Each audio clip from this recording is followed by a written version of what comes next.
So I make plaster molds of these actual objects, and so imagine I have actually an apple that I make a mold out of. So this is a basic two-part mold right here.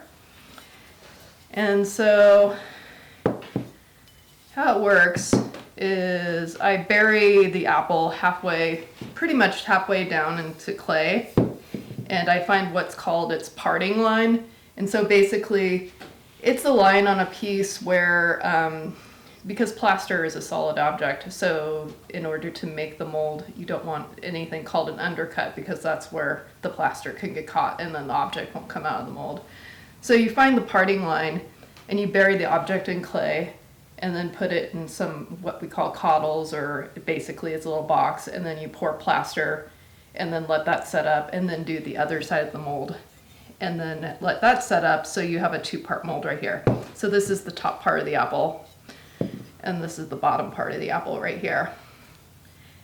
I take this two-part mold, and it has set keys in it so that we always are able to put that into place. And then I lock that together.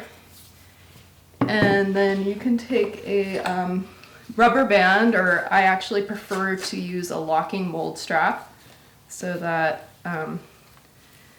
the mold doesn't give way if it has something, if it gets bumped around, because then you'll have your mold leak. And I lock that up really tight. I fill the mold completely up with this casting slip. So you always need enough casting slip in order to fill up that mold.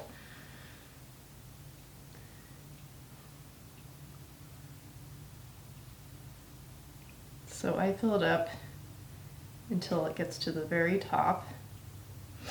And you always want an even pour so that you don't get any lines in your casting. And then I go ahead and depending on the object and depending on the type of casting slip you use, you can wait as little as about 10 minutes for this to settle up, or sometimes it's even up to a half an hour with the larger objects. Once you're ready to pour that out and a nice shell has formed, you dump the remainder of that wet slip out and just let that drain. And I'll take a little kind of a thing to pop it aside. So it opened really easily, there's not really any tugging on it. Once your object is ready to lift out of the mold, you can just wiggle it out and just pull it out like that. So this is the object directly out of the mold. So with these objects that you want a little bit more closed up, there's some patching up to do. And so you might be wondering how you get an object to look like it's a complete object without a hole in it in a place where you don't want that hole.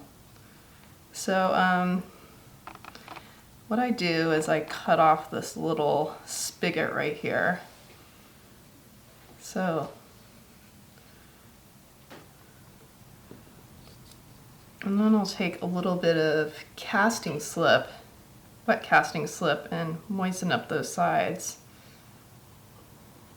And then take a scoring tool, because you always, for the clay, it's always good to score the sides of things you want to connect together so that you have a way for those areas to bond. It's kind of like Velcro, essentially.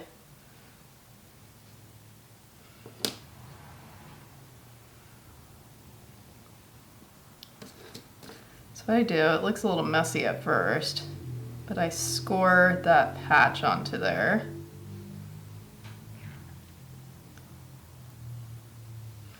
And this is a pretty small patch, so I'm just going to score the whole thing. And then I take an X-Acto knife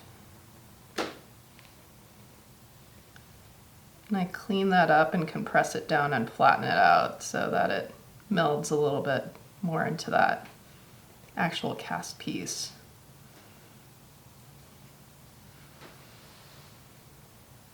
And then with slip casting, you always, it's just the nature of there being a slight seam between where the two parts of the mold meet.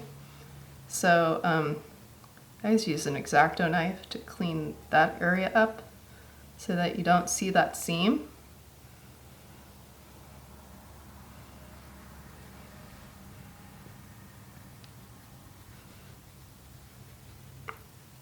And then with fully enclosed ceramic objects, as they dry and before the firing and drying, you need a place for the air and moisture to escape the inside. Otherwise, in the firing process, it can become a little bomb. It like blows up, or it'll find the weakest point to blow the air and the moisture out.